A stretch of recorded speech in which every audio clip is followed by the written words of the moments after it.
రక్షణ ఎందుకు కావాలి, రక్షణ వల్ల ఉపయోగం ఏంటి, రక్షణ పడకపోతే నష్టం ఏంటి? చాలా క్రైస్తవులుగా ఉన్న మనం రక్షింపబడ్డాము అనుకుంటూ కూడా చాలాసార్లు రక్షణ యొక్క విలువ మనకు తెలియట్లేదు. కాబట్టి ఈ యొక్క టాపిక్ని మనం తీసుకొని దీన్ని ధ్యానం చేస్తూ మనం ప్రతి ఆదివారం కూడా ముందుకి కొనసాగుతున్నాం. ఈ రక్షణలో ఉన్నటువంటి విషయాల్లో కిందటి వారం మనము ఒక 5 రకాల వేరియస్ అంటే ఆటంకాల గురించి మనం ఒకసారి చెక్ చేసుకుంటూ ముందుకు కొనసాగడం అనేది జరుగుతుంది. కానీ 5టిని కూడా 5 వారాలు అంటే రోజుకు ఒక బారియర్ అంటే రోజుకు ఒక ఆటంకం గురించి, నేను పరలోకానికి వెళ్ళడానికి ఉన్నటువంటి ఆటంకాలు ఏంటి, ఏమంటే ప్రతి ఒక్కరు కూడా ఈ జీవితం జీవిస్తున్నాము అంటే కారణము ఏంటి, ప్రతి ఒక్క ఆశ ఏంటి అని అంటే నేను నీతిగా జీవించి దేవునితో సహవాసం చేయాలి అనేటటువంటి విషయం కొరకు ఈ లోకంలో ప్రతి ఒక్క మానవుడు కూడా జీవిస్తున్నాడు. లేదు ఏదో జీవిస్తున్నానులే, చచ్చిపోతే ఎక్కడికి వెళ్తాం ఎవరికి తెలుసు అనే భావన ఎక్కడో కొంతమందికి ఉన్నా వారు కూడా చనిపోతే ఒక దగ్గరికి వెళ్తాను అనేటటువంటి నిరీక్షణ ప్రతి ఒక్కరిలో కూడా ఉంటుంది. నేను చనిపోతే ఎక్కడికి వెళ్తాను, నేను చనిపోతే స్వర్గానికి వెళ్తానా నరకానికి వెళ్తానా, నేను స్వర్గానికి వెళ్ళాలి అంటే ఏం చేయాలి, నరకానికి వెళ్ళాలంటే ఏం చేయాలంటే ప్రతి ఒక్కరికి కొంతవరకు తెలుసు. కానీ దేవుని యొక్క ఆలోచన ప్రకారం కిందటి వారం నేను చెప్తున్న విషయాన్ని బట్టి దేవుని దగ్గరికి మనం వెళ్ళాలి అని అంటే మనము ఖచ్చితంగా పరిశుద్ధులమై ఉండాలి. మనం ఎలాగ ఉండాలి అంటే పరిశుద్ధులమై ఉండాలి. అప్పుడే మనం దేవుణ్ణి చేరేటటువంటి అవకాశం అనేది మానవునికి దొరుకుతుంది, దేవునితో సహవాసం చేసే అవకాశం దొరుకుతుంది. కానీ మానవుడు ఎలాగున్నాడు అంటే కిందటి వారు మనం మాట్లాడుకునేటప్పుడు పరిశుద్ధత కొరకు ఉన్నటువంటి విషయాల గురించి మనం కొంత ధ్యానం చేయడము, ఆయన ఎంత పరిశుద్ధుడు, అతనితో సహవాసం చేయాలంటే మనము ఎలా ఉండాలనే విషయాలు కిందటి వారం మనము మాట్లాడుకున్నాం. దాంతోపాటు ఈ వారము ఇంకొక ఆటంకం గురించి నేను మీకు తెలియజేస్తున్నాను. మానవుడు అనేటటువంటి వ్యక్తి తను ఏమై ఉన్నాడు అని అంటే పాపి అయి ఉన్నాడు. ఫస్ట్ ఏంటి అంటే పరిశుద్ధత. రెండవ విషయం దగ్గర ఇంకొక ప్రాబ్లం ఏంటి మనిషి దగ్గర ఉంది అని అంటే పాపము అనేది మనందరికి కూడా తెలుసు. మనం పాపులము కాబట్టి పరిశుద్ధులతో మనం సహవాసము చేయడానికి మనకు అవకాశం అనేది దొరకడం లేదు. మనము పరిశుద్ధులమైతే మనకి ఎన్నడూ పాపము చేయకుండా మనము జీవించాలి. కానీ మానవుల్లో ఉన్నటువంటి విషయాలను బట్టి చూసుకునేటప్పుడు మానవుడు ఏమై ఉన్నాడు అని అంటే ఆయన జన్మతః పాపి అయి ఉన్నాడు. ద్వారా మన పాపం కొరకు కొన్ని విషయాలు మనము ధ్యానం చేసుకున్నాం, లేకపోతే వాటి గురించి మనం తెలుసుకున్నాం. ఎందుకు ఈ విషయాలు తెలియజేస్తున్నాము అని అనుకుంటే మనం ఇవి తెలుసుకుంటేనే మనం జాగ్రత్తగా నడవడానికి ఒక అవకాశం అనేది దొరుకుతుంది. రక్షణ ఉందా అంటే మనందరికీ రక్షణ ఉంది. కానీ రక్షణ యొక్క ఆ విషయము అంటే ఎందుకొరకు యేసు ప్రభు తన ప్రాణాన్ని పెట్టాడు అనేటటువంటి విషయపు అర్థము చేసుకున్నప్పుడే మనం ఆయనతో నడవడానికి మనకు అవకాశం అనేది దొరుకుతుంది. లేకపోతే క్రైస్తవులుగా జీవిస్తుంటాం, క్రీస్తుని వెంబడిస్తున్నామని చెప్తాం, కానీ నిజంగా మనం క్రీస్తుని వెంబడిస్తున్నామా అని అంటే మనం ఎక్కడ కూడా క్రీస్తుని వెంబడిస్తున్నట్లుగా ఎక్కడ కూడా కనిపించదు. ఎందుకు క్రీస్తుని వెంబడించాలి అనే ప్రశ్నకి సమాధానం మనము చెప్పలేము. చెప్పగలమా? అమ్మ ఎందుకు నువ్వు క్రైస్తవురాలు అయ్యావు అని అడిగారు అనుకోండి, వెంటనే మనమేం చెప్తామంటే అసలైన సబ్జెక్ట్ పక్కన పెట్టి అసలు క్రీస్తు యొక్క మూలమైనటువంటి భావం ఏంటో అది మనకు తెలియదు. కానీ ఎందుకమ్మా నువ్వు క్రైస్తవురాలు అయ్యావు, ఎందుకంటే అయ్యగారు ఏమీ లేదండి, నాకు ఒంట్లో బాగోలేదు, ఆయన ద్వారా నాకు ఒంట్లో బాగుంది కాబట్టి నేను ఆయన వెంబడిస్తున్నాను అని చెప్తాం. అది వాస్తవికంగా సరైనదే అయి ఉండొచ్చు, కానీ అతని మిషన్కి అది సరైనది కాదు. యేసు ప్రభు యొక్క ఉద్దేశము వేరు, మనం నడుస్తున్నటువంటి ఉద్దేశము వేరు. మనకు మన ఇచ్చలతో అంటే విధానం బట్టి నడవాలనుకుంటున్నాము, కానీ దేవుడు తన చిత్తం ఏమిటో ఎరిగి నడవమని తన శిష్యులకు ఆయన చిత్తమును ఎరగడమే. చిత్తం యొక్క ఉద్దేశము రక్షించడము. ఏ రక్షణ కావాలి అనుకుంటున్నారో అది మనం తెలుసుకుంటే అప్పుడు ఎవరు అడిగినా ఎక్కడ అడిగినా మనం సరైన సమాధానం చెప్పేవారమై, అవునా కదా? కనుకనే ఈ యొక్క ఇంపార్టెన్స్, ఈ రక్షణలో ఉన్న రక్షణ అనేసరికి ప్రతి ఒక్కరూ అమ్మాయి నా ఆత్మ రక్షింపబడి యేసు ప్రభు నోటితో ఒప్పుకుంటే నేను రక్షింపబడ్డాను. కానీ ఆ రక్షణ యొక్క మాధుర్యం ఏంటో, ఆ రక్షణలో ఉన్నటువంటి విధి విధానాలు ఏంటో, ఆ రక్షణలో ఉన్నటువంటి సంతోషం ఏంటో మనకు తెలియకపోతే నువ్వు రక్షింపబడినా సరే నువ్వు ఎలా ఉంటున్నావో తెలుసా? ఎలాగుంటున్నావు? బానిసలాగానే ఉంటున్నావు. రక్షణ నీకు సంతోషం అవ్వాలి. భారతదేశానికి రక్షణ వచ్చింది అంటే స్వాతంత్రం వచ్చింది. భారతదేశానికి స్వాతంత్రం వచ్చినా సరే ఇంకా మనము బానిసల్లాగానే ఉంటున్నాము అని అంటే స్వాతంత్రం వచ్చినట్టే రానట్టు. మనం ఎదిరించి పోరాడి అనేక మంది చనిపోయి మా భారతదేశం కావాలని లాక్కున్న తర్వాత కూడా మనం అణిచివేతకు గురవుతున్నాము అని అంటే మన స్వాతంత్రం వచ్చినట్టు. క్రైస్తవులు అలా ఉండకూడదు. దాని యొక్క మూల విషయము తెలిస్తే నువ్వు అణిచివేతకు గురవు, అంటే ఆ యొక్క పాపానికి నువ్వు లొంగిపో. అది మనం తెలుసుకోవాలనే ఉద్దేశంతోనే ఈ విషయాన్ని నేను మీకు తెలియజేస్తున్నాను. ఇందులో ఉన్నది మొట్టమొదటిగా మనం చదువుకుందాం. రోమీయులకు రాసిన పత్రిక 3వ అధ్యాయము 23వ వచనాన్ని ఒకసారి మనం చదువుకుందాం. రోమీయులకు రాసినటువంటి పత్రిక 3వ అధ్యాయము 23వ వచనం. ఏ భేదమును లేదు, అందరూ పాపము చేసి దేవుడు అనుగ్రహించు మహిమను పొందలేకపోతున్నారు. చూడండి ప్రియ సంగమా, ఇక్కడ మన అందరికి కనిపిస్తుంది. అక్కడ ఏముందట? ఏ భేదము లేదట. ఏ భేదము అంటే చిన్న పొట్టి పొడుగు ఏ భేదము లేదు. ధనికుడు పేదవాడు భేదము లేదు. దేవునితో సహవాసం అంటే పూజారిగా లేకపోతే దేవునితో ఉన్నటువంటి వ్యక్తిగా, నిత్యము ఆరాధన చేసేటటువంటి వ్యక్తిగా ఉన్నటువంటి వ్యక్తికి, ఏ ఆరాధన చేయలేనటువంటి వ్యక్తికి ఎలా ఉన్నారంటే ఇద్దరు కూడా ఏ భేదము లేదు. అందరూ పాపం చేసి దేవుడు అనుగ్రహించు ఏం పొందుకోలేకపోతున్నారంటే మహిమను అంటే ఆ మహిమ అంటే ఏంటో తెలిస్తేనే కదా. ఇప్పుడు వాళ్ళందరూ కూడా ఉన్నారు, ఏం చేసి పొందుకోవట్లేదంటే పాపము చేసే మీరు వాటిని పొందుకోవడం. మీరు పాపము చేయకపోతే మీరు ఆ యొక్క మహిమను పొందుకునేవారు, సంతోషంగా ఈ లోకంలో జీవించేవారు. కానీ అక్కడ ఎందుకు పొందుకోవట్లేకపోతున్నాము అంటే ప్రతి ఒక్కరు కూడా ఎన్ని విధానాల్లో డిఫరెంట్ గా వెళ్తున్నా సరే ఆయన చిత్తానుసారంగా లేరు కాబట్టి ఆ మహిమను పొందుకోలేకపోతున్నారు. పేరుకి క్రైస్తవులే, పేరుకి దేవుని ఎరిగినటువంటి జనాంగమే. ఇజ్రాయెల్ ప్రజలు ఏమని పిలుస్తారంటే వారు చూజన్ పీపుల్ అని పిలుస్తారు. ఏర్పాటు చేయబడినటువంటి ఒక సమాజము అని చెప్పి పిలుస్తారు వారిని. ఎందుకంటే అందరికీ లేదు అటువంటి భోగము, వారికి మాత్రమే దేవుడు ప్రత్యేకముగా ఏర్పాటు చేసుకున్నారు. కానీ వారిలోనే ఏం కనిపిస్తుంది అంటే పాపము చేసి దేవుడిచ్చు మహిమను పొందలేకపోయేటటువంటి స్థితిలో ఉన్నారు. ఎంచుకున్న వాళ్ళే ఆ పరిస్థితుల్లో ఉంటే ఎంచుకోలేని మనం ఏ పరిస్థితుల్లో ఉన్నామో చెప్పండి. ఈ పాపము అనేది ప్రతి చిన్న విషయాల్లో నరాల్లో లేకపోతే మూలాల్లోకి ఇది దూరిపోయి దాక్కునిపోయి నిన్ను దేవుని మహిమను పొందలేకుండా ఇది ఆపివేస్తుంది. ఇది నీకు తెలిసి వచ్చినదా తెలియకుండా వచ్చినదా అనేది సంబంధం లేదు. అది తెలియకుండానే నిన్ను ఆవరిస్తుంది. నీకు తెలియదు, నీకు తెలియకుండానే అది నిన్ను కబలిస్తారు.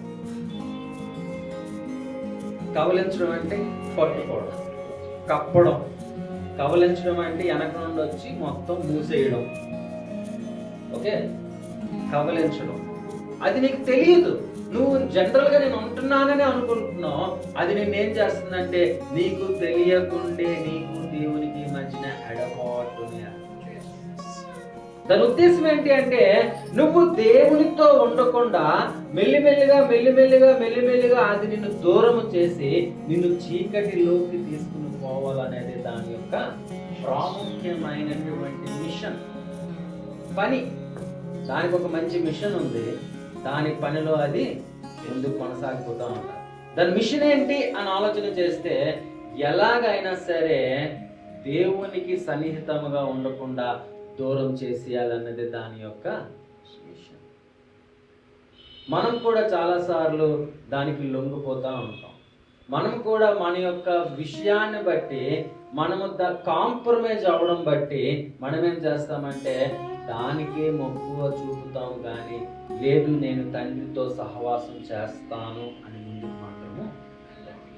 అందుకని అంటున్నాడు, అందరము పాపము చేసి దేవుడిచ్చు మహిమను పొందలేకపోతున్నారు అనే విషయాన్ని తెలియజేస్తున్నాను. యెషయా రాసినటువంటి గ్రంథము 59వ అధ్యాయము 1వ వచనం ఒకసారి చదువుకుందాం. యెషయా 59, 1, 2 వచనాలు చదువుకుందాం. చూడండి, దేవుని యొక్క ఆలోచన ఇక్కడ మనకు కనిపిస్తుంది. రక్షింప నేరక ఉండునట్లు యెహోవా హస్తము కురచ కాలేదు, విననేరక ఉండినట్లు అతని చెవులు మందము కాలేదు. మీ దోషములు మీకును మీ దేవునికి అడ్డముగా వచ్చెను. మీ పాపములు ఆయన ముఖమును మీకు మరుగుపరచెను. చూడండి, ఇక్కడ అంత క్లియర్ గా దేవుని యొక్క ఉద్దేశం ఏం కనిపిస్తుంది అని అంటే, ఆయన మీరు ఎలాగున్నారో ఆ పరిస్థితుల్లో నుండి మిమ్మల్ని తీసుకొని మిమ్మల్ని కడిగి ఆయనతో ఉంచుకోవాలి అనేటటువంటి హృదయం ఆయనకు ఉంటే, ఇక్కడ ఏమవుతుంది? రక్షింప నేరక ఉండినట్లు యెహోవా హస్తము కురచ కాలేదు. అంటే నేను పాపము చేశాను కదా, నా పాపమును బట్టి నేను దేవుని దగ్గరికి వెళ్ళను కదా, వెళ్తే ఆయన అంగీకరించడేమో అని ఆలోచిస్తున్నామేమో. ఆయన చెయ్యి కురచ కాలేదంటే ఆయన వెనక్కి తీసుకునే స్వభావం ఆయనకి లేదు. నీ తప్పిదము, నువ్వు చేస్తున్నటువంటి విషయ సూచన నీకు అర్థమైనప్పుడు, నా దేవునికి నేను దూరంగా ఉంటున్నాను అనేటటువంటి విషయము నీకు అనిపించినప్పుడు, నువ్వు దేవుని దగ్గరికి వెళ్తే ఆయన నిన్ను యాక్సెప్ట్ చేస్తాడు. ఫస్ట్ ఆఫ్ ఆల్ మనము మన పాపపు స్థితిని మనం గమనించాలి, అర్థం చేసుకోవాలి. అర్థం చేసుకొని దేవుని వైపు వెళ్ళడానికి ప్రయత్నం అనేది చేయాలి. ఉదాహరణగా మనం చూసుకుంటే, యేసు ప్రభు దగ్గరికి ఒక వేశ్య వస్తుంది. ఆమె ఆయన దగ్గరికి వస్తునేటప్పుడు ఆమె ఏం చేసింది? తన పాపాన్ని ముందుగా తను తెలుసుకుంది. ఈయన చూడలేదు, ఎప్పుడు గొప్ప మహత్యాలు చేస్తున్నాడు, ఇతను ముఖం చూసి వచ్చేద్దాము అనుకొని వెళ్ళలేదు. తను ఏమనుకొని ప్రారంభించింది తన ప్రయాణం? తనను తను చూసుకునేటప్పుడు తనకు తనుగా సిగ్గు కనిపించింది. అంటే అరే, నేను ఉండాల్సిన స్థితి కన్నా ఎంత దౌర్భాగ్యమైన స్థితిలో నేనున్నాను అని అనుకుందా లేదా? అనుకున్న తన ప్రయాణం ఎటువైపు వెళ్ళింది? ఆయన దగ్గరికి నేను వెళ్ళి నా పాపాలు నేను ఒప్పుకుంటే నన్ను దేవుడు రక్షిస్తాడు అనే విశ్వాసముతో తన ప్రయాణము చేస్తునేటప్పుడు తను ఏం పట్టుకుని వెళ్ళింది? ఒక బహు తనతో పాటు ఒక అత్తరును తీసుకొని వెళ్ళేది. కాస్ట్లీయెస్ట్ థింగ్ ఏదో పట్టుకొని వెళ్ళలే, తన దగ్గర ఉన్న ధనమంతా వెచ్చించి ఒక విలువైనటువంటి ఒక వస్తువును కొనుక్కొని ఆయన దగ్గరికి వెళ్ళి ఆయన పాదాలకు పూసి తన యొక్క కురులతో, అంటే తన యొక్క జుట్టుతో ఆ యొక్క పాదాలని కడిగితే, తుడిస్తే ఆయన అంటున్నాడు, అక్కడ ఉన్న వారు అందరు నవ్వుకుంటున్నారు. అవునా కదా? ఒక పాపి ఒక వేశ్య గాని అలా కానీ చేస్తే ముందు అందరికి నవ్వచ్చు. ఏంటి వచ్చింది ఇలాంటిది అంటే అందరికీ తెలుసు ఆవిడ. అవునా? ఒక పాపి అనే విషయం అందరికీ తెలుసు. తను చేస్తున్న విషయాన్ని తను అర్థం చేసుకోలేకపోయారు.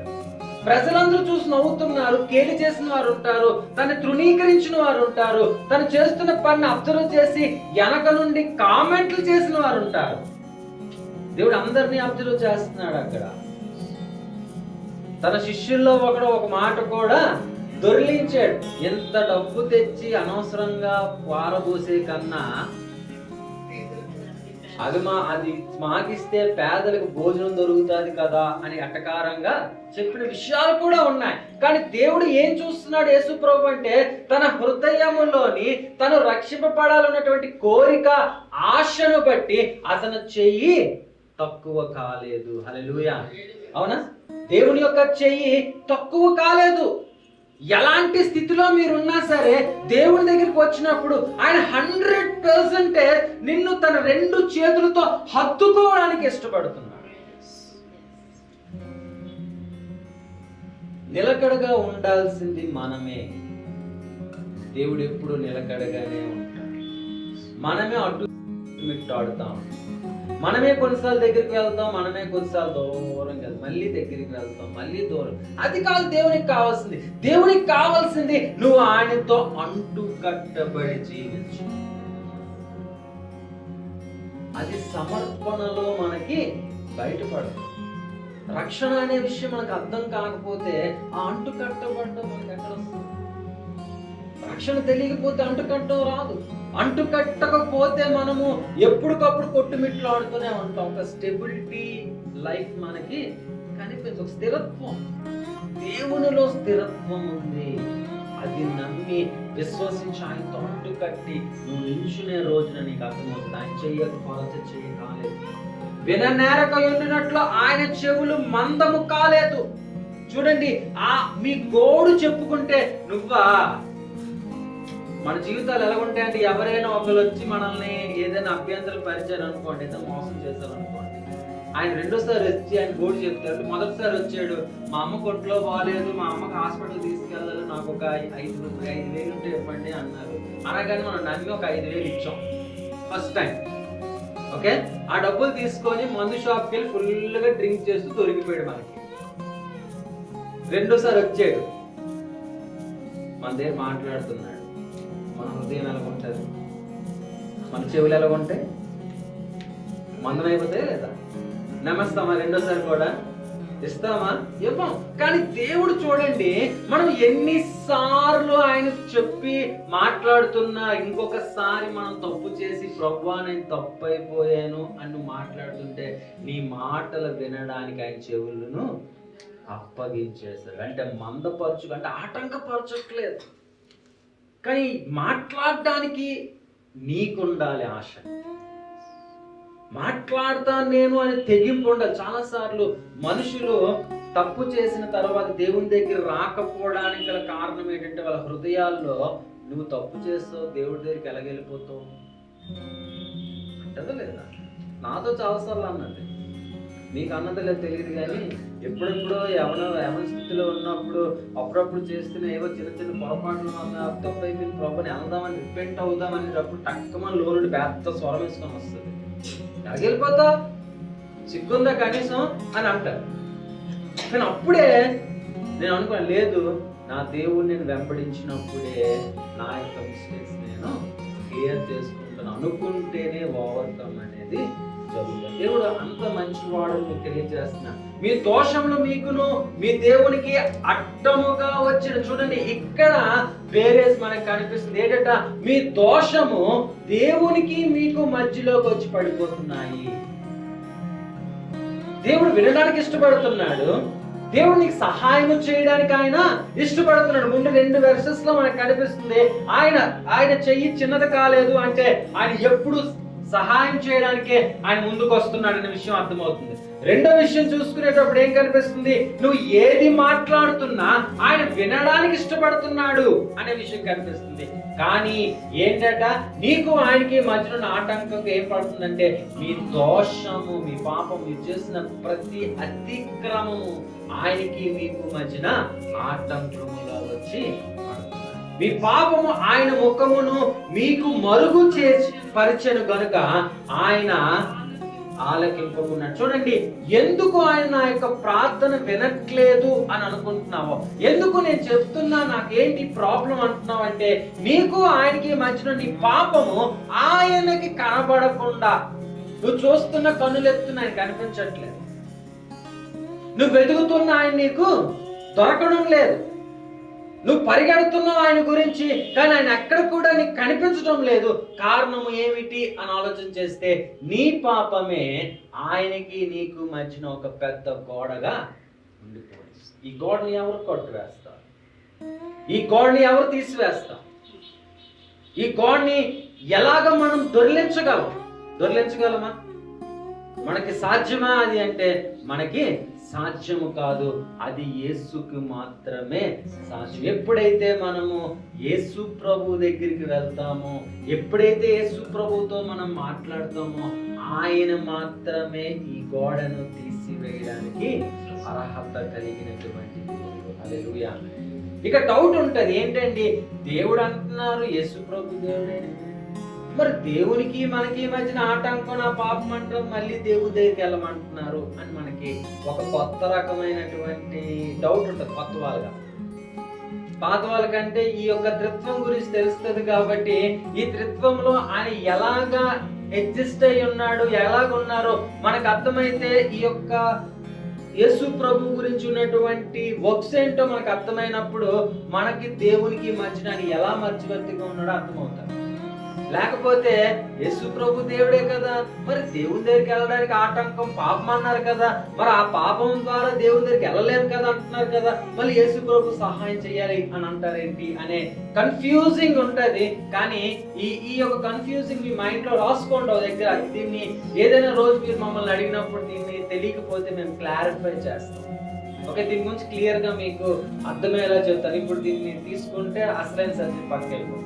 కాబట్టి ఇందులో ఉన్నటువంటి విషయాన్ని బట్టి మనకి ఏమర్థమైంది అంటే, మనము దేవుని దగ్గరికి వెళ్ళడానికి ఒక పెద్ద గోడగా మనం చేసిన పాపాలే మనకి ఆటంకంగా అయిపోతున్నాయి. కనుకనే మనం పరలోకంలో వెళ్ళి సంతోషించడానికి అవకాశం మనకి దొరకడం లేదు అనే విషయాన్ని నేను క్రియేట్ చేస్తాను. ఎందుకంటే పాపం అనేది ఒక పెద్ద ఆటంకము అనే విషయాన్ని మీకు జ్ఞాపకం చేశాను.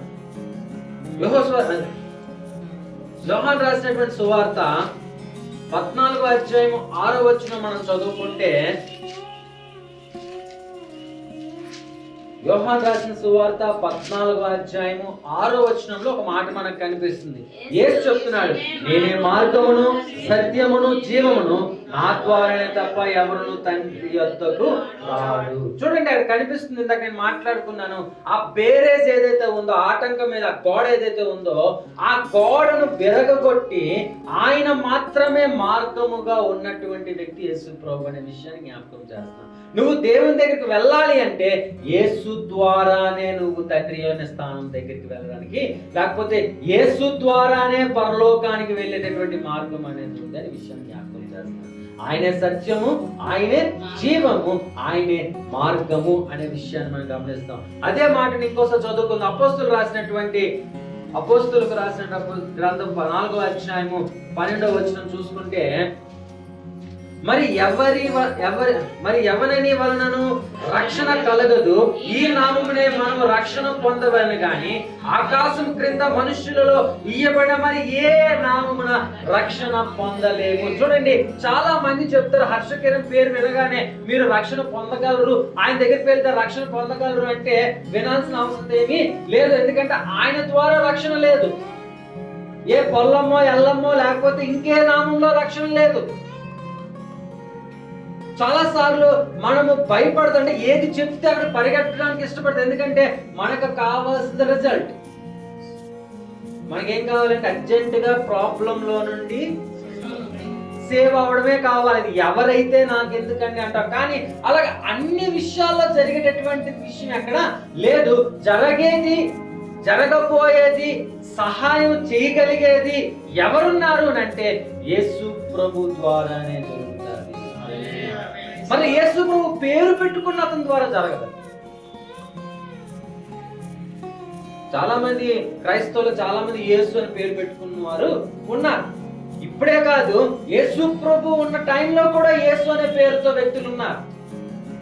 కానీ వారితో ఆ కార్యం జరుగుతుందని దేవుడు చెప్పలేదు. కానీ ఎవరితో జరుగుతుంది అని అంటే, పాపము లేకుండా జీవించిన యేసు ప్రభు అంటే మరియ కడుపున కన్య అయిన మరియ అంటే చాలా మంది మరియల పేరు పెట్టుకొని కుమారుని కొడితే యేసు ప్రభు అని పేరు పెట్టుకుంటే అయిపోదు. ఎంచుకున్న యవనురాలైన కన్య అయిన మరియ కడుపు పుట్టిన జ్యేష్ఠ కుమారుడిగా ఉన్న యేసు నామమునే ఏం జరుగుతుందట?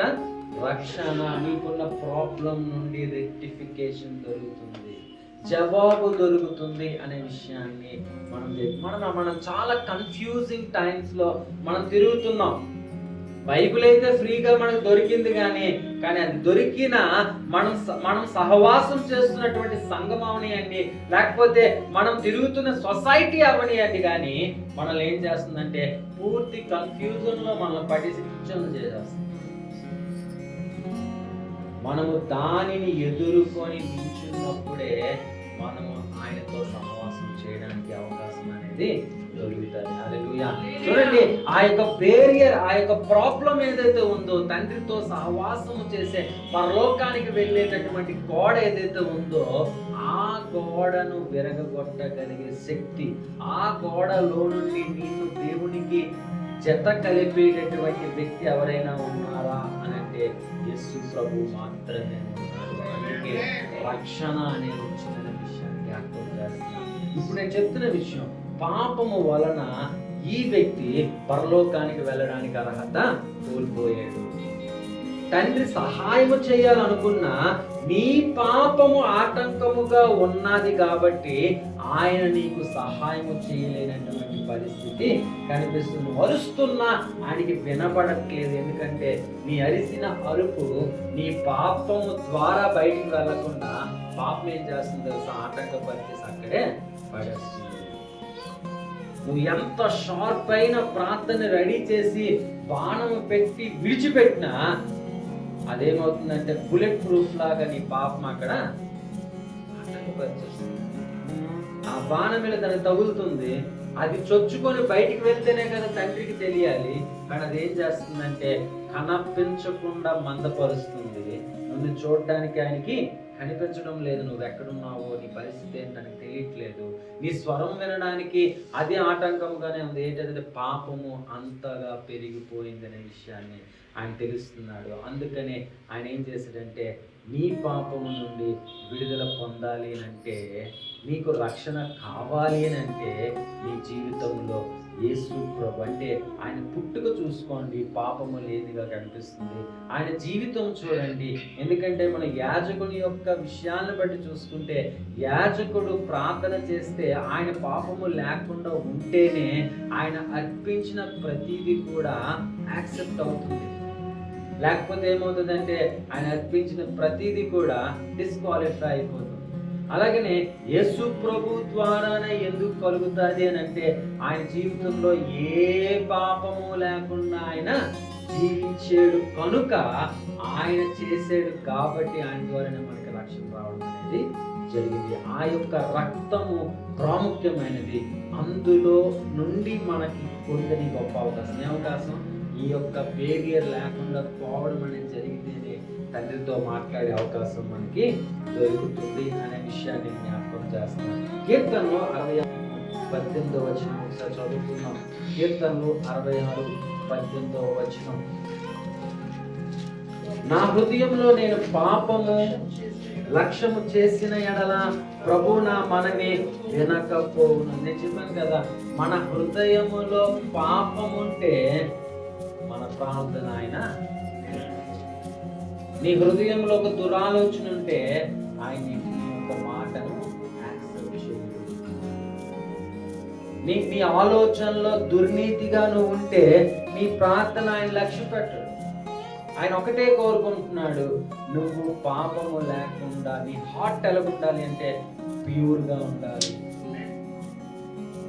ట్రాన్స్పరెన్సీగా ఉండాలి. నీ హార్ట్ చూసినప్పుడు అదే ఎంత దేవుని హృదయము కలిగి ఉండాలి. వెనక పంపించేటట్టుగా కాదు, ప్రతిదాన్ని నీటిగా యాక్సెప్ట్ చేసేటట్టుగా ఉండాలి. ప్రతిదాన్ని ప్రేమతో మనము అంగీకరించేటట్టుగా ఉండాలి. అందుకే ఆయన అంటున్నాడు, నిన్ను వలే నీ పొరుగు వారిని ప్రేమించు. నేనే కుయుక్తితో ఉంటే నా పొరుగు వారిని కూడా కుయుక్తితో నేను చూస్తాను. అవునా? నేనే కుళ్ళుపోతాడిని అయితే నా పొరుగుని ఎలా చూస్తాను? నేనే కోపిష్ఠనైతే నా పొరుగుడిని ఎలా చూస్తాను? నేనే నేను అనుమానించే వ్యక్తిని అయితే నా చుట్టుపక్కల ఎలా చూస్తాను? చూడండి అంటున్నాడు, ఆయన హృదయం ఎప్పుడు మనం కలిగి ఉంటాం, ఆయన హృదయాన్ని మనము ఎప్పుడు కలిగి ఉంటామో అప్పుడు మనము ఆ ప్రేమతోనే చూడగలుగుతాం.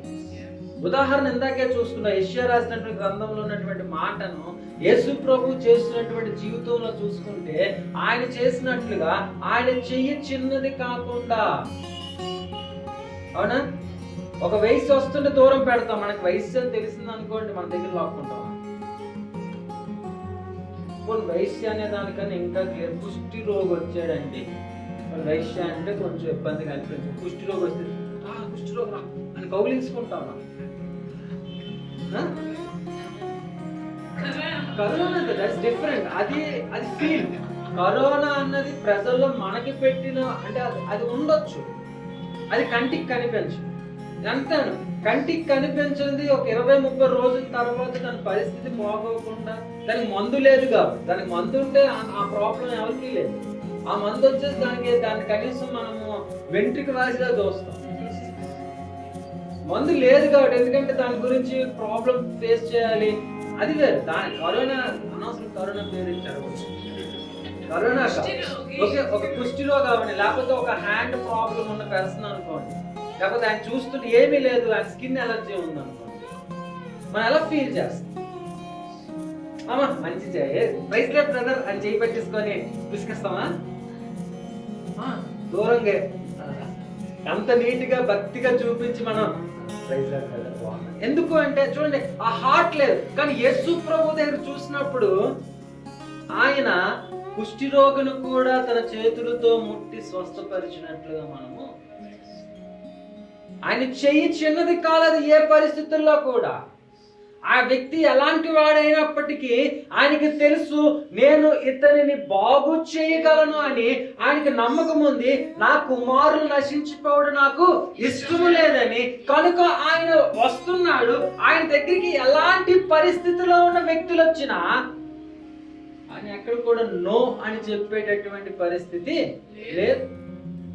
Accepted every person. ఆయన దగ్గరికి వచ్చిన ప్రతి ఒక్కరిని అంగీకరించాడు.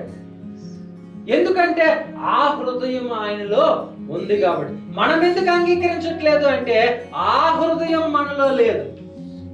పేరుకు మాత్రం కడగబడ్డాం, పేరుకు మాత్రం ఆత్మను ధరించుకున్నాం, పేరుకు మాత్రం నూతనమైనటువంటి వ్యక్తులు అంటున్నాం, పేరుకు మాత్రం ఆయన యొక్క హృదయం కలిగిన వారం అంటున్నాం.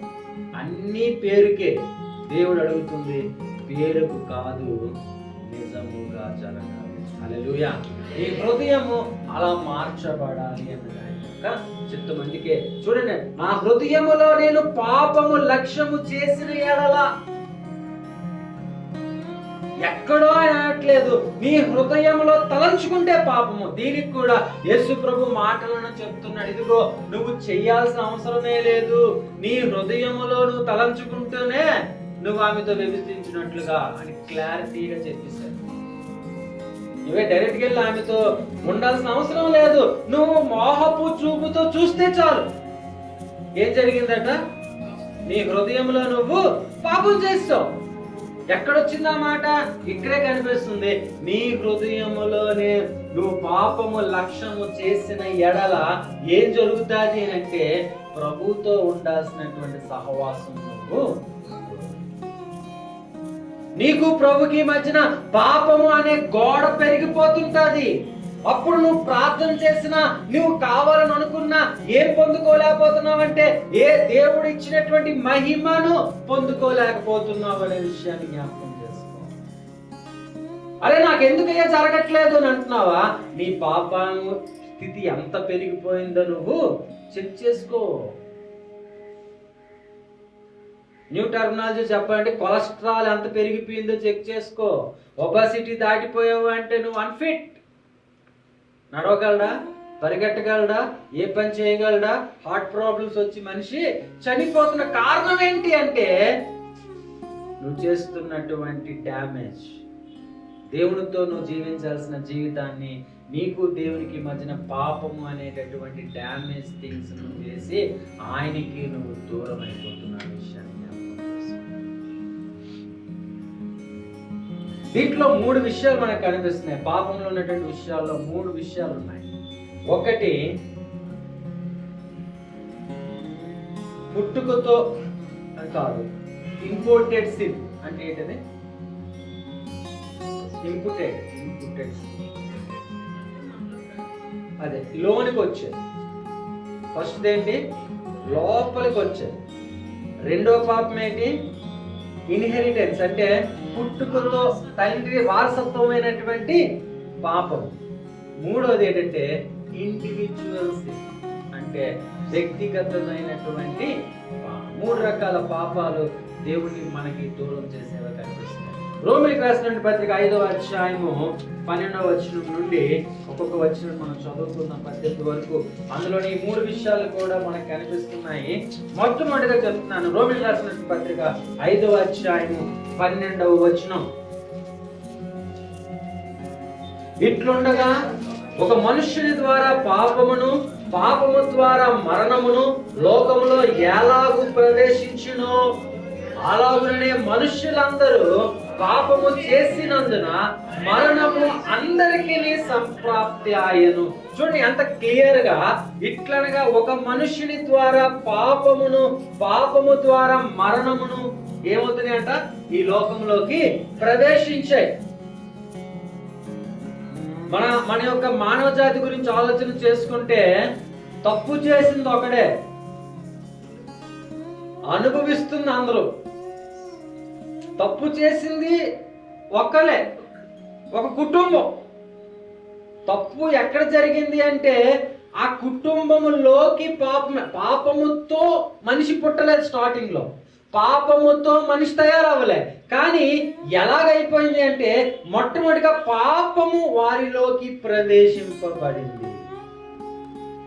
యాక్సెప్ట్ చేయకపోతే రాదు కదా. ఏమండి? పాపాన్ని యాక్సెప్ట్ చేయకపోతే రాదు. టెంప్టేషన్ ఎలా ఉంటుందంటే, ఏదైనా ఒక షాప్కి వెళ్తాం, చూడటానికి ఎవడం ఉండ, అక్కడ ఎదురుగా మనం టెంప్ట్ చేస్తున్నటువంటి కొన్ని బాటిల్స్ కనిపిస్తాయి. వెంటనే బుద్ధి ఏమవుతుంది? ఇది తప్పు కాదు, చక్కగా వెళ్ళి నచ్చింది తీసుకొని కాముగా జారిపో, ఎవరికి దొరకవు కదా అని చెప్తుంది లేదు. మనిషి బుద్ధి అలాగెందుకు మారింది అని అంటే, వాడికి ఎన్ని బుద్ధులు చెప్పనియండి. చిన్నప్పటి నుండి పెద్ద అయినంత వరకు తప్పురా ఆయన, ఎవరున్నా లేకపోయినా అడిగి తీసుకో, అడగకుండా తీసుకోకు, నువ్వు జాగ్రత్తగా ఉండు, ఇది మంచిదని నీ మంచి బుద్ధులు చెప్పాడు. ఆయన ఒంటరిగా వదిలేదు. ఏం చేస్తాడు? మనం చెప్పి చేయాలి. అది ఎక్కడ నుండి వచ్చిందంటే అది లోనికి ఇంపోర్ట్ అయిపోయింది. నువ్వు ఎంత సరి చేద్దాం అనుకున్నా అది లోన సెట్ అవ్వకపోతే బయటికి ఎప్పటికీ సెట్. అక్కడికి వెళ్ళిన తర్వాత తీసుకునేటప్పుడు అక్కడ జ్ఞాపకం రావాలి ఏంటంటే ఇది సరైనది కాదు. లోన్ వచ్చిన ఆలోచన వాడు యాక్సెప్ట్ చేస్తాడు, ఎస్ అన్నాడు అనుకో, వాడు ఏం చేస్తున్నట్లు ఆ పాపానికి వాడు అవకాశం ఇస్తున్నాడు. అందుకే తీసుకుంటాడు. అది అక్కడ ఉన్నా కాదు, అదే మనకెందుకు, అది వచ్చాక అడిగి డబ్బులు తీసుకుంటానులే అని తను ఇంటర్నల్ గా ఫిక్స్ అయ్యాడు అనుకోండి. ఎదురుగా బంగారం ఉన్నాడు, తన జోలికి వెళ్ళాడు, నాది కాదు ఆ బంగారం, నాకు అనవసరం. అదే లోన్ సరిగ్గా లేడు అనుకోండి, బిస్కెట్ ఉన్నా చాలు, బంగారం అవసరం. తినే బిస్కెట్ 5 రూపాయల బిస్కెట్ ఉన్నా అది దాన్ని గ్రాప్ చేసుకుంటాం. కనుక దేవుడు ఇది మనకి ఎలాగొస్తుంది? ఇట్లుండగా ఒక మనుషుని ద్వారా పాపము ద్వారా మరణం. ఒక మనుషుని ద్వారా పాపం అనేది ఎంటర్ అయింది. పాపం ఎప్పుడు ఎంటర్ అయిందో దాని ద్వారానే మరణం అనేది బయటికి రావడం అనేది జరుగుతుంది. ఆ మరణము ద్వారానే ఈ రోజు వరకు ప్రతి ఒక్కరు కూడా చనిపోతా ఉన్నారు. దేవుని ఉద్దేశంలో మరణం ఇచ్చి మనిషిని చంపాలన్న ఆలోచన ఆయనకి లేదు. మానవుడు నిత్యము దేవునితో సహవాసం చేయాలన్నదే ఉంది.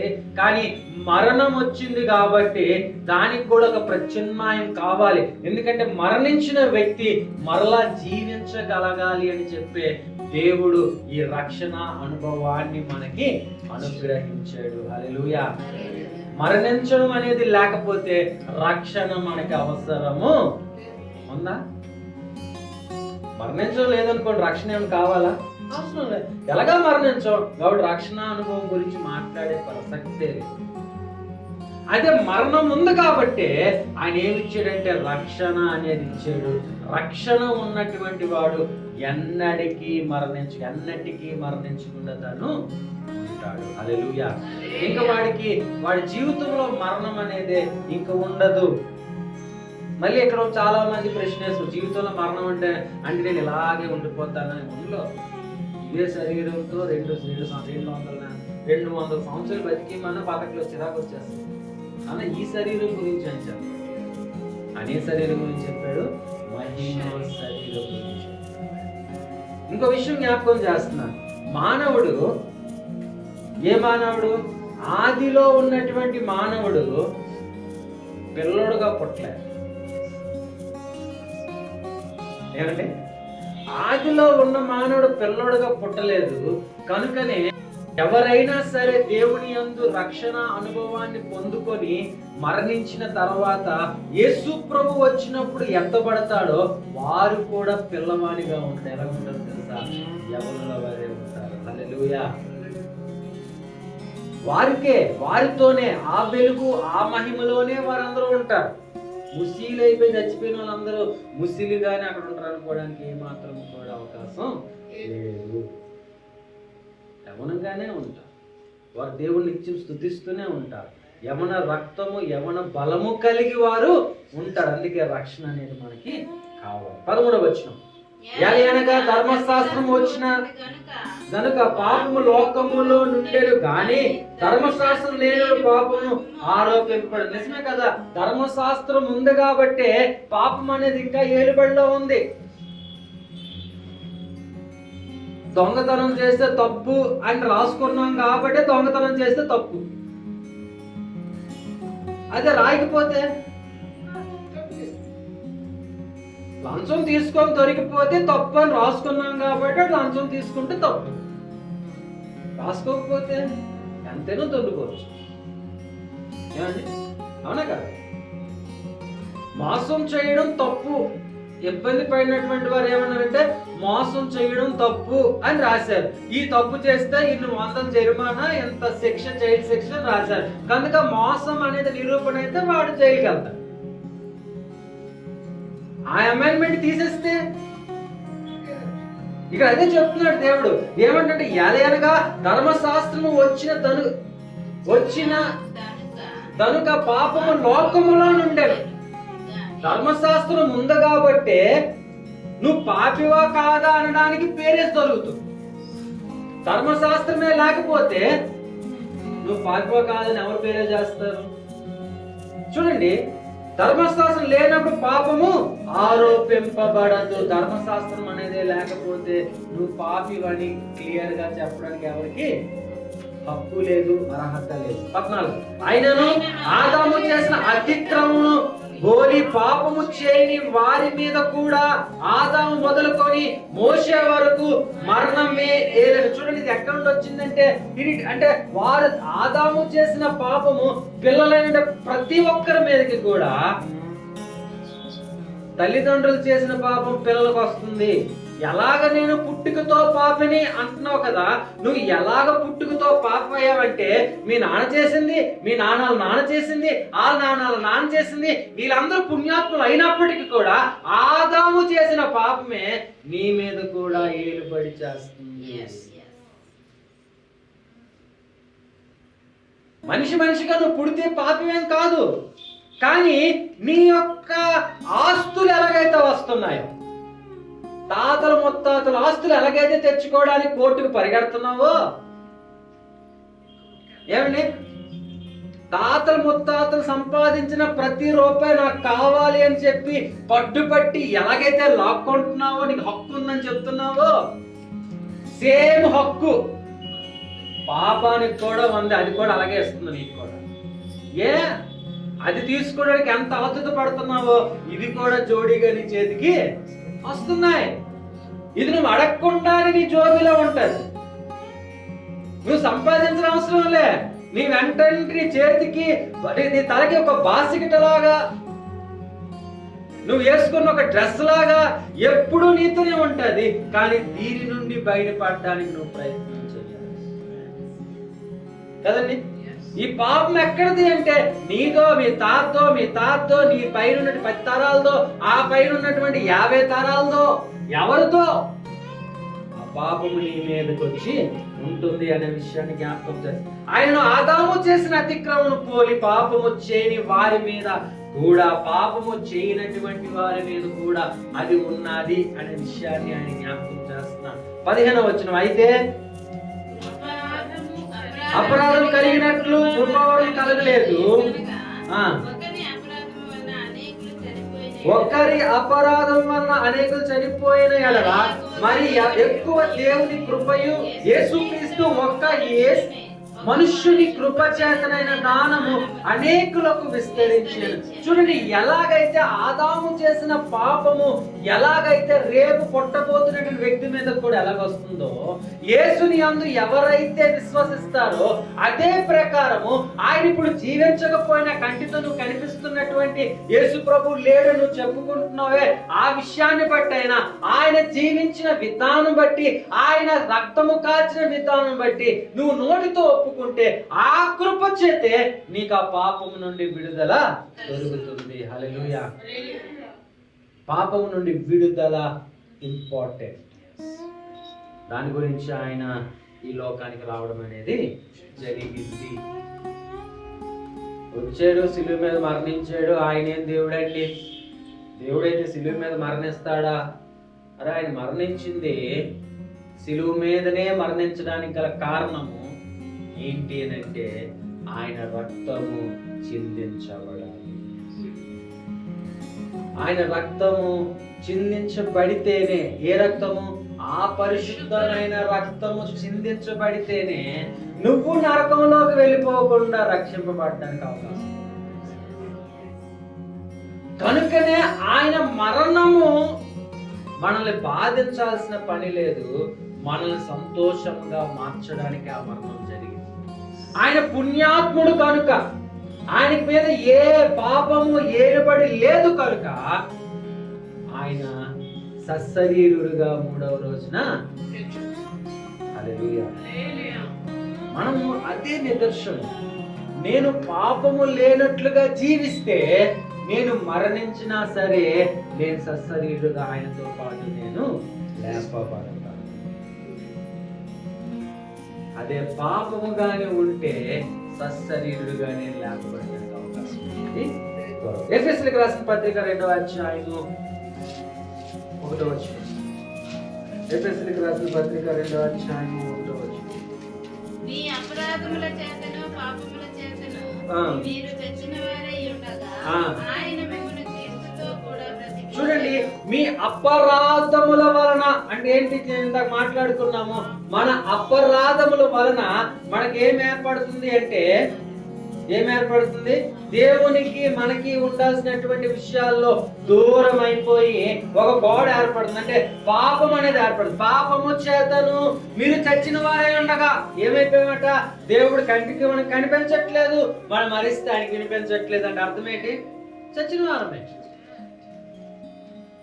పెట్లో పెట్టి భూమిలో వేస్తాం, మరి బతికి క్యాక్లాస్ వినిపించాలి. ఏంటయ్యాడు? చచ్చిపోయాడు లేదా? అవునా? చచ్చిపోయాడు, హాస్పిటల్లో నిర్ధారించారు, క్లారిఫై అయిపోయింది, అన్నీ అయిపోయింది. పెట్లో పెట్టిస్తాము, పైన సీల్ వేస్తాం, ముద్ర వేస్తాం, కింద తీసుకెళ్ళి లోన్ పెట్టిస్తాం, ఇసుకేస్తాం, బతికిపోయాడు. లోన్ క్యాక్లేస్తాడు. వినిపిస్తుందా? ఏంటి అడ్డొచ్చింది? అడ్డొచ్చిందా? 6 అడుగులు, అడుగా 2 అడుగుల, 6 అడుగులు కింద ధరిస్తే తినిపిస్తుందా? చూడండి, ఆయన అదే అంటాడు, మీ అపరాధములు, మీరు ఏమైపోయారు? మీ అపరాధములు బట్టి, మీ పాపను బట్టి మీరు 6 అడుగుల లోతుకి వెళ్ళిపోయారు.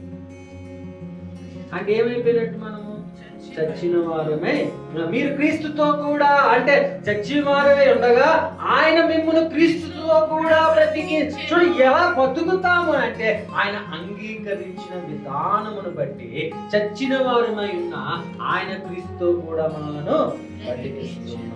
హల్లెలూయా. ఈ శరీరము ఈ యొక్క గోడలో వెళ్ళదు, కానీ ఆయన ఇచ్చిన మహిమా శరీరము ఎక్కడికైనా మనము వెళ్ళేటట్లుగా అని కనిపిస్తుంది. రెండవ వచనం, మీరు వాటిని చేయొచ్చు వాయుమండల సంబంధమైన అధిపతి అనగా అవిధేయులైన వారిని ఇప్పుడు ప్రేరేపించు శక్తి అధిపతిని అనుసరించి ఈ ప్రపంచ ధర్మము చొప్పున మనుపు నడుచుకుంటిరి. వారితో కలిసి మనమందరము శరీరము యొక్కయు మనుషుల యొక్కయు మనస్సు యొక్కయు కోరికలు నెరవేర్చుకొనుచు మనం శరీరాలను అనుసరించి మునుపు ప్రవర్తించుచు కడమ వారి వలె స్వభావముగా సిద్ధముగా దైవోగ్రతను పాత్రులమై ఉంటుంది. దైవ ఉగ్రతను పాత్రమే. చూడండి, ఈ శరీర కోరికలను మనము యాక్సెప్ట్ చేయడం ద్వారా, ఏ కోరిక? శరీరపు కోరిక, మనసు యొక్క కోరికలను మనం యాక్సెప్ట్ చేస్తూ దానికి లోబడిపోతుంటే మనం ఏమైపోతున్నామంట? దైవ ఉగ్రతకు పాత్రలు. ఎందుకంటే అది నీకు లీడ్ చేసేటట్టుగా మారిపో. నీకు దేవుడు లీడ్ చేసేటట్టుగా ఉంటే నువ్వు ఉన్నటువంటి పరిస్థితులు వేరు. నీ శరీరము నీ మనస్సు నిన్ను లీడ్ చేసేటట్టుగా ఉంటే అక్కడ ఉన్నటువంటి పరిస్థితులు వేరుగా కనిపిస్తున్నాయి. కీర్తన 51:5 ఒకసారి మనం చదువుకుందాం. కీర్తన 51:5.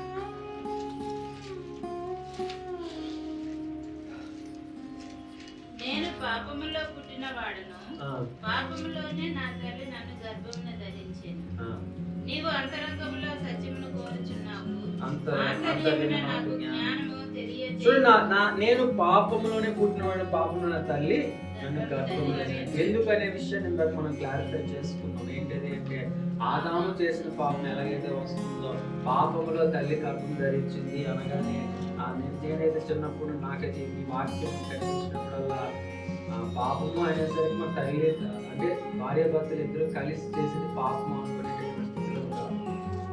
పాపం చేస్తే పిల్లలు అంటారేమో అని అలాంటి మీనింగ్ వస్తున్నట్టుగా ఉండేదే తప్ప క్లారిటీగా దీని గురించి ఒక డీపర్ థాట్ అనేది అక్కడ కూడా యవనస్తులు ఎవరైనా చెప్తారు, దీని గురించి ఎవరైనా మాట్లాడితే చిరాకు పడతారు, ఇలా మాట్లాడతారు. కానీ ఇక్కడ ఉన్నటువంటి విషయం ఇస్ డిఫరెంట్. ఇక్కడ ఉన్నటువంటి విషయం ఏంటి అంటే తండ్రి ఆదాము చేసినటువంటి పాపము నుండి వస్తున్నటువంటి విషయాలు, జెనెటికల్ థింగ్స్ ఏదైతే ఉన్నదో ఆదాము నుండి స్టార్ట్ అయింది. దేవుడు మరలా మనుషుల్ని అక్కడ సృష్టించలేదు.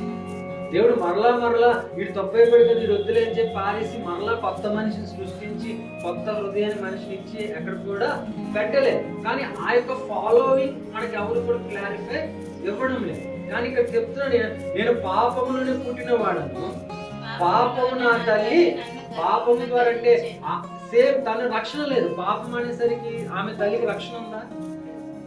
ఆమె తల్లికి రక్షణ లేదు.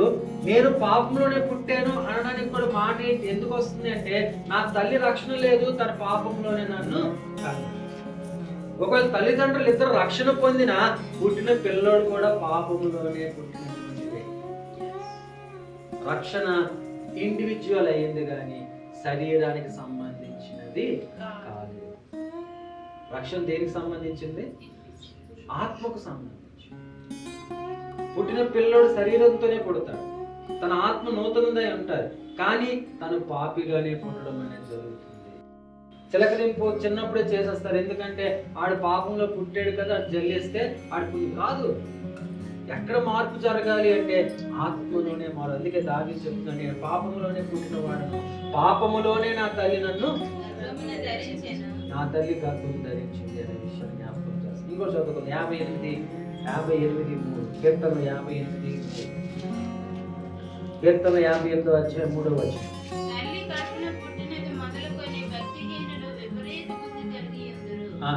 పుట్టిన తోడని అబద్ధం ఆడొచ్చు. చూడండి, పుట్టినోడికి ఎవరు అబద్ధం నేర్పించు. మిస్టేక్స్ ఎలా జరుగుతున్నాయి అంటే స్కూల్ పట్టుకెళ్తున్నారు, స్కూల్లో అబద్ధం నేర్పిస్తారు. అబద్ధం వాడికి ఎక్కడ ఉండొచ్చు, అవునా? చాలా విపరీత బుద్ధి మోసం చేసి చూడండి, చెడు లక్షణాలన్నింటినీ హెరిటెన్స్ గా దొరుకుతున్నాయి, ఇన్బిల్ట్. ఆడు పుట్టగానే ఆడు చెడుతోనే పుడుతున్నాడు. ఆడు మంచిగా మారడానికే మనం ఎడ్యుకేషన్ సిస్టమ్ పెట్టి ఆడికి ఎంత జ్ఞానం నేర్పించి ఇది చేస్తే, ఈ రోజు నేరాలు చేసిన వాళ్ళు ఇష్టం చూస్తే ఇంజనీర్లు, డాక్టర్లు, పెద్ద చదువు చదువుతున్నారే, చిన్నోళ్ళు ఎవరు లేరు. డ్రగ్ కిడ్స్ ఎవరంటే మళ్ళీ ఇంజనీర్, డాక్టర్లే.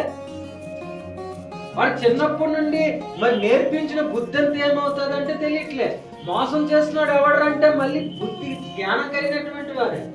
నిన్న మొన్న టీవీలో చూస్తే ఓ పెద్ద సంస్థ మోసం చేసిందని చెప్తున్నారు. అది ఎంతో రైట్ ఆప్షన్ అది మనకు తెలియదు, కానీ చూడండి, జ్ఞానము కలిగి డబ్బు సంపాదించుకొని ఎంత ఉన్నవారు కూడా ఈ మాట దగ్గర ఓడిపోవాల్సిన పరిస్థితి మనకి కనిపిస్తుంది.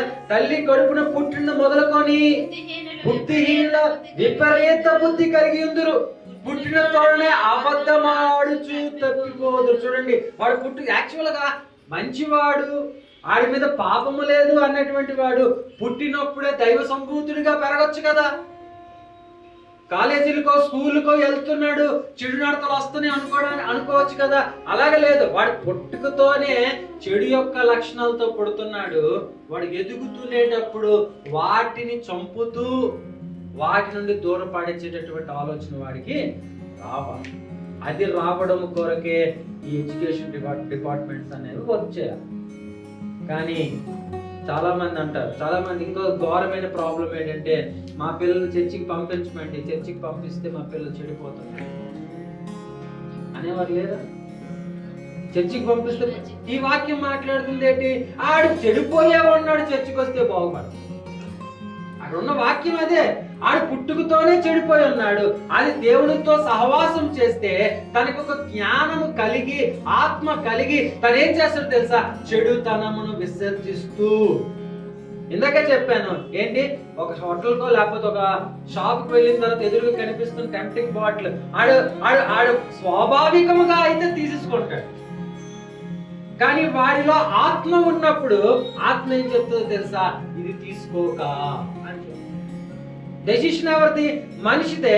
దేనికి విలువిస్తాడు అని అంటే చాలా సార్లు శరీరానికి, హృదయానికి విలువిస్తాడు, చాలా తక్కువ సార్లు ఆత్మకు విలువిస్తాడు. ఆ మాటనే అది క్లారిటీగా మనం చెప్తున్నాడు ఈ యొక్క విషయం. మనం చూసుకుందాం, రెండు విషయాలు ఇది చెప్పాను. ఒకటోది ఏంటంటే పాపం ఎలాగ ఎంటర్ అయింది అనే విషయాన్ని మనం ముందు చూసుకున్నాం. రెండో విషయంలో ఏం చెప్పామంటే వాడిలో నుండి ఎలాగ పాపం పనిచేస్తుందో చూపించాం.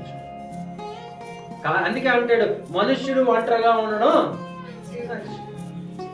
ఖాళీగా ఉన్నాడు పొరలోని దయ్యాలు ప్రవేశిస్తాయి, దయ్యాలు పనులు చేస్తాయి. అంటే వర్క్షాప్, డెవిల్స్ వర్క్షాప్ అంటాడు. అవునా? ఏంటంటే ఖాళీగా ఉండడం పోతే ఆడు ఏదో తెత్తర పనులు చేస్తుంటాడు, ఆడు అదెరగొడతాడు, ఇదెరగొడతాడు, అలా ఇవన్నీ. ఈ మాటలన్నీ ఎందుకు వస్తున్నాయంటే వాడు స్వాభావికముగా అలాంటి లక్షణం కలిగి ఉన్నాడు. దాంట్లో నుండి రూట్ ఆఫ్ చేయాలి అంటే వాడి మీద ఒక కసరత్తు అనేటటువంటి విధానంలో తీసుకెళ్తే, రూట్ చేయగలిగితే తన లైఫ్ అద్భుతంగా మార్చబడుతుంది, సరి చేయబడతాడు. సొసైటీ అంతా నెగిటివే, కానీ నువ్వు చెప్తున్న పాజిటివ్ వెళ్తుంటే తను ఏం తీసుకుంటాడు? తను చూసిన దాన్నే తీసుకుంటాడు. చూసిన దాన్ని తీసుకోకుండా చెప్పుతున్న దాని వైపు రావాలంటే చెప్పిన వ్యక్తి మీద తనకి విశ్వాసం అనేది ఉండాలి. పాపం కూడా అంటే చుట్టూ పాపమే ఉంది. అందుకే దేవుడు చెప్తున్నాడు, తామర పువ్వు లాంటి జీవితం కలిగి మీరు ఉండండి. బురదలోనే ఉంటది, కానీ దాని మీదకి బురదనే అంటారు. పాపమే ఉంటది సొసైటీలో, కానీ పాపము అంటకుండా జీవించే వారిగా మనము ఉండాలి క్రైస్తవులు. చూద్దాం ఇంకా ఆఖరిగా ఈ మాట చూసుకొని మనం క్లోజ్ చేస్తాం. రోమిలికి రాసిన పత్రిక 3వ అధ్యాయము 18వ వచనం. రోమిలికి రాసిన పత్రిక 3వ అధ్యాయం 18వ వచనం. వారు కన్నుల ఎదుట దేవుని భయము లేదు. ఎవరి కన్నుల దేవుని భయం ఉండదు? పాపము చేసిన వారి కన్నుల ఎదుట దేవుని భయం ఎప్పుడు కూడా దేవుడి భయమే ఉండదు. రూల్ చేసేవాడు ఉండని భయమే వారికి ఉండదు. కాబట్టి వాళ్ళు పాపం చేసుకుంటూ వెళ్ళిపోతూ ఉంటారు. స్వాభావికముగా దాంట్లో నుండి బయటపడడం వల్ల కావద్దు. అందుకే ఇది అకౌంట్ వచ్చింది అంటే పర్సనల్ సిన్. నువ్వు పర్సనల్ గా ఉన్నారు అని నువ్వు అనుకుంటునేటప్పుడు నువ్వు పాపం వైపు వెళ్ళడానికి నీకు అవకాశము దొరకదు. అందరూ ఉంటున్నప్పుడు చేసే పని కాదు ఇది. ఎవరు లేనప్పుడు చేసే పర్సనల్. షాపులో ఉన్నప్పుడు ఎలాగో దొంగతనం వచ్చింది, షాపులో ఎవడు లేకపోతే అంతే కదండి. నేను షాప్కి వెళ్ళి ఎవడు అంత ఓపెన్ గా ఉంటారు, బయటకు వస్తారు పెద్దగా ఉంటారు, బయటకి కీ నరిస్తే లేకపోతే ఆ కీ అనేది అరగకపోతే 1-2 సార్లు చేసిన అలవాటు అయిపోయింది, 3వసారి నుండి ఆడే రాజు. ఎన్ని తీసుకెళ్తాడో ఎన్ని తీసుకెళ్తాడో ఎవడికి తెలియదు. ఎవడో చూసి అబ్జర్వ్ చేసి పట్టుకున్నంత వరకు. ఒక యవనస్తుడు ఇంజనీరింగ్ చదువుతున్న యవనస్తుడు స్టార్టింగ్ భయంతో ఒక బైక్ దొంగలాడాడు. తర్వాత అతను హిస్టరీ చూసుకుంటే 500 బైకులు దొంగలాడాడు. ఏంటి అని అంటే ముందు భయముతో చేస్తున్నాడు. ఆడికి భయం లేదు, ఆడు చేసాడు, ఆవిడ చూడలేదు, వర్కౌట్ అయ్యింది. ఆ టెక్నిక్ ఉపయోగించుకున్నాడు, తర్వాత దొరికాడు. వదులుతారేంటి 500 బైకులు ఇష్టాంతో లాక్కుంటారు.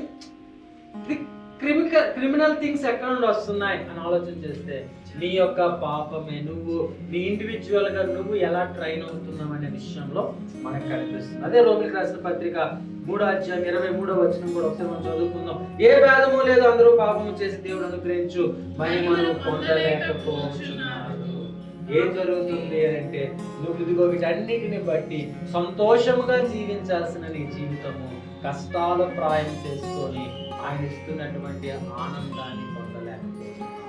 నీకు అనిపిస్తుంది ఏంటి ఈ జీవితం, ఎందుకు ఈ యొక్క లోకం ఏంట్రా బాబు, ఈ తలనొప్పి ఏంట్రా నాయన, ఏది చిరాకుగా ఏది అని అనిపిస్తుంది. కారణం ఏంటంటే ఆయన కృపను పొందుకోలేకపోతున్నాం, ఆయన సంతోషాన్ని అనుభవించలేకపోతున్నాం, ఆయన ఉన్న ఆనందాన్ని సంతోషించలేకపోతున్నాం.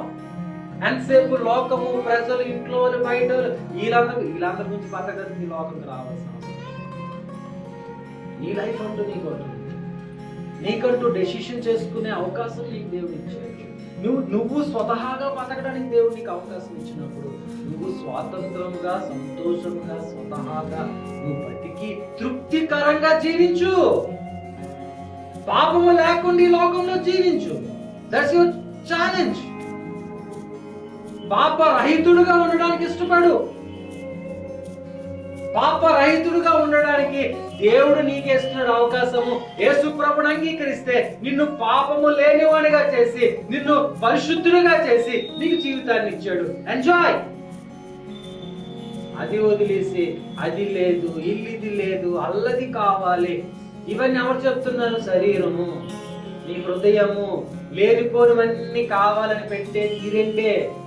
దీనికోసం ఆతుత పడేది, రాకపోతే బాధపడి ఏడ్చుకొని రావట్లేదని కింద మీద పడి ఏం చేస్తున్నావంటే నీ టైం నువ్వు కిల్ చేసుకుంటున్నావు. నువ్వు సంతోషించాల్సిన నీ జీవితాన్ని ఆళ్ళు రాలేదు, వీళ్ళు రాలేదు, ఆళ్ళు చూడట్లేదు, ఇల్లు పిల్లట్లేదు. ఏమండి, నువ్వు హ్యాపీగా ఉండు. ఎవడు రాకపోతే ఇంకా హ్యాపీ. ఎంజాయ్ చేయండి. ఎవరు రాకపోతే ఏం బాధలేదు, సంతోషం. దేవుడు నాకు ఇచ్చాడు, ఎక్కువ టైం దేవుడితో గడపడానికి అవకాశం.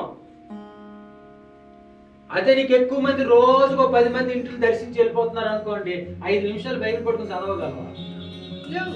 దేవుడితో సహవాసం చేయగలవా?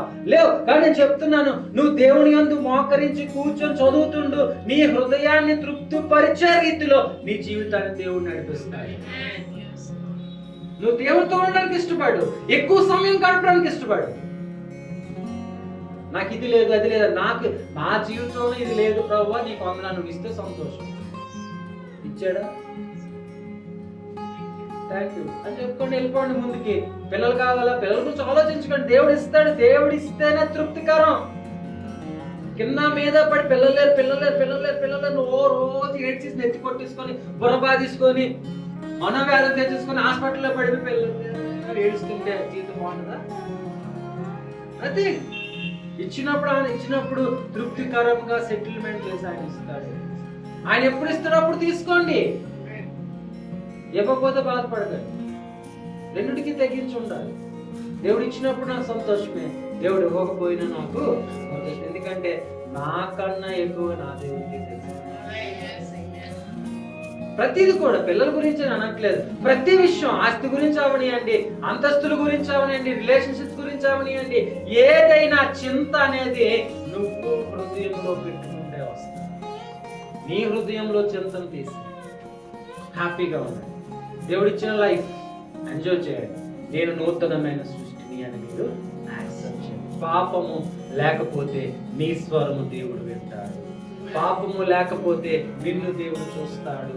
పాపము లేకపోతే నువ్వు దేవుడు చూసి పిలవగానే ఆయన నీకు సమాధానాన్ని ఇస్తాడు. అదే పాపమే నీలో ఉంటే, పాపం అనేది నీ చుట్టూ ఉంటే, నువ్వు చేసిన ఏది కూడా దేవుడు వినిపించదు, కానీ దేవుడు చూస్తుంటాడు, కానీ ఆయన దగ్గరికి నీదేది కూడా చేరదు అనే విషయాన్ని రెండవ ఆటంకముగా, మనిషి పరలోక రాజ్యానికి వెళ్ళడానికి ఆటంకమైనది ఏంటి అంటే పాపము అనే విషయాన్ని నేను జ్ఞాపకం చేస్తూ ఈ చిన్న మాటలు దేవతను వింటులు దీవించుకోవాలి కాక. ప్రార్థన చేసుకుందాం. పరిశుద్ధ దేవ, నీకు వందనాలు, స్తుతులు, స్తోత్రాలు తండ్రి. నువ్వు ఇచ్చిన గొప్ప అవకాశాన్ని బట్టి నీకు వందనాలు తెలియజేసుకుంటున్నాం తండ్రి. దేవ, నిజమే, పాపము కలిగి ఉండడం బట్టే మేము మిమ్మల్ని చూడలేకపోతున్నాం, మా స్వరం మీకు వినబడలేకపోతుందనే విషయాన్ని మేము గమనించాం. పుట్టుకతోనే పాపులమై ఉన్నాం, అయినప్పటికీ తండ్రి దేవ మా పట్ల నీ కృపను ఉంచి మాకు నువ్వు ఇచ్చిన గొప్ప సహాయాన్ని బట్టి నీకు వందనాలు తెలియజేసుకుంటున్నాం.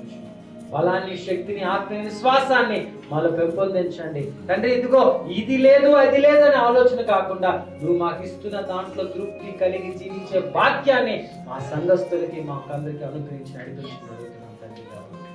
మా సంఘంలో ఉన్న ప్రతి ఒక్కరి యొక్క మాటల ద్వారా బలపరచబడాలని విశ్వసిస్తున్నాం తండ్రి. ప్రతి ఒక్కరిని పేరు పెట్టి ఆశీర్వదించండి. ఈ ఛానల్ ద్వారా వీక్షిస్తున్నటువంటి వారిని, ఈ మాటలు వింటున్న వ్యక్తులను కూడా నువ్వు బలపరిచి ఆశీర్వదించి నడిపించుకోండి. యేసు నామమున అడిగి వేడుకొంచున్నాము తండ్రి. ఆమేన్.